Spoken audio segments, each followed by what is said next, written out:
Shalom, saat ini saya akan mempresentasikan tugas fisika mengenai gerak pada bidang vertikal.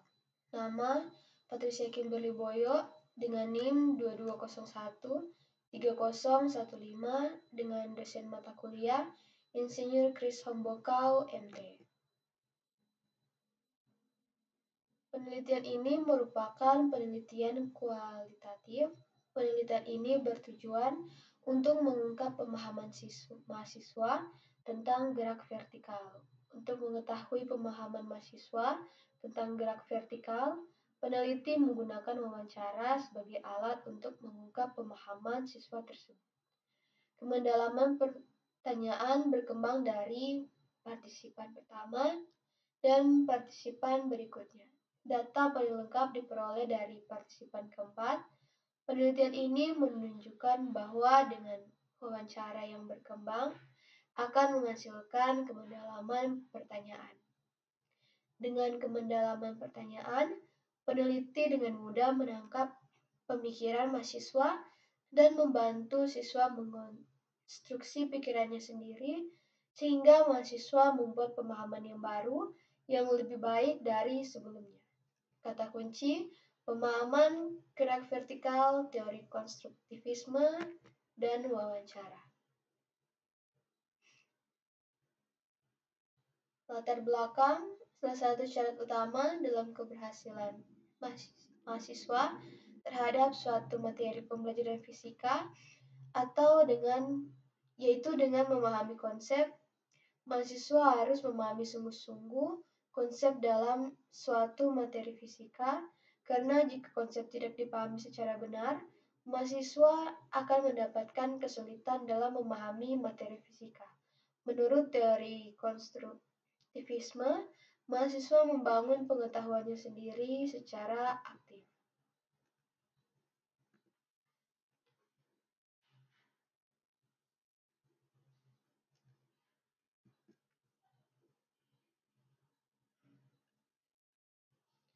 Landasan teori, konsep, konsepsi, dan prakonsepsi.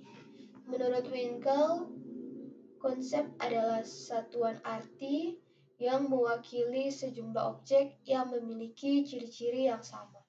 Misalnya, ditemukannya sejumlah ciri-ciri pada sebuah benda yang memiliki benang sari, kelopak, tangkai berputik, sedap dipandang, berbau wangi, dan mekar. Ciri-ciri ini ditangkap atau dikumpulkan dalam pengertian sebagai bunga. Konsep lain dalam fisika seperti konsep gerak, gaya, kalor, dan lain-lain. Konsep awal ini akan dihubungkan dengan konsep lainnya. Seorang yang memiliki tafsiran konsep yang dihasilkan melalui interaksi dengan lingkungan maupun dengan pendidikan formal disebut konsepsi. Fisika sebagai produk adalah salah satu hakikat fisika dalam ilmu pengetahuan. Produk fisika terjadi ketika manusia berinteraksi dengan alam atau gejala alam, sehingga manusia memiliki pengetahuan baru. Pengetahuan baru tentang gejala alam tersebut dikumpulkan untuk diobservasi, maka observasi tersebut akan menghasilkan fakta, konsep, prinsip, hukum, dan teori.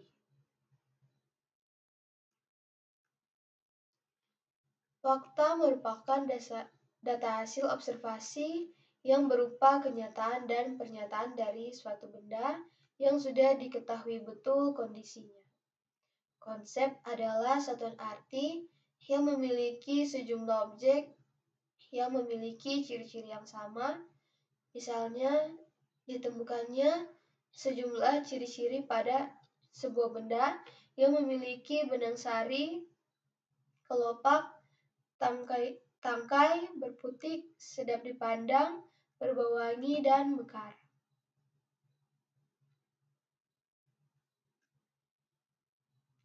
Fakta, hukum, dan kesimpulan membangun suatu pernyataan yang disebut teori. Dapat dikatakan sebuah teori apabila isinya menggambarkan suatu fenomena yang masuk akal, dari hasil sebuah penelitian manusia atau penemuan manusia. Hukum diperoleh dari pengembangan fakta-fakta yang memberi penjelasan dan prediksi kejadian atau kasus individu. Contoh hukum dalam fisika misalnya hukum Newton, hukum Snellius, dan hukum Biot-Savart.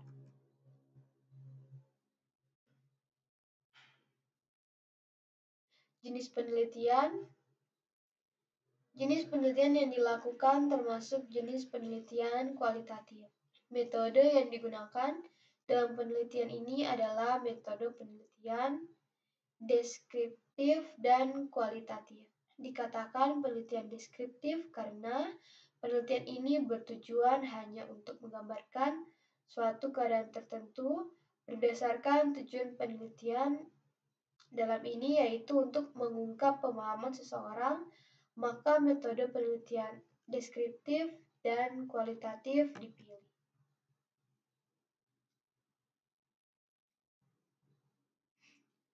Hasil dan pembahasan. Data disajikan dalam bentuk transkrip wawancara.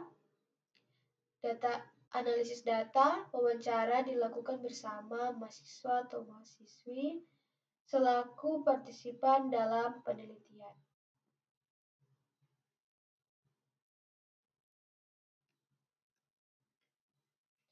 Kesimpulan, vertikal secara umum adalah gerak lurus yang berubah beraturan arahnya dari bawah ke atas atau sebaliknya, yang hanya dipengaruhi oleh gaya gravitasi.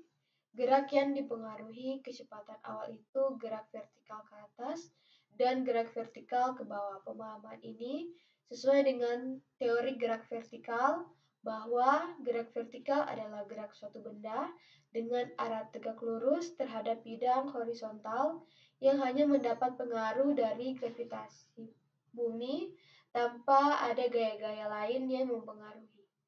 Gerak vertikal bisa dipercepat dan diperlambat tergantung dari arah geraknya. Arah gerak dari gerak vertikal bisa menuju ke bawah dan bisa juga ke atas.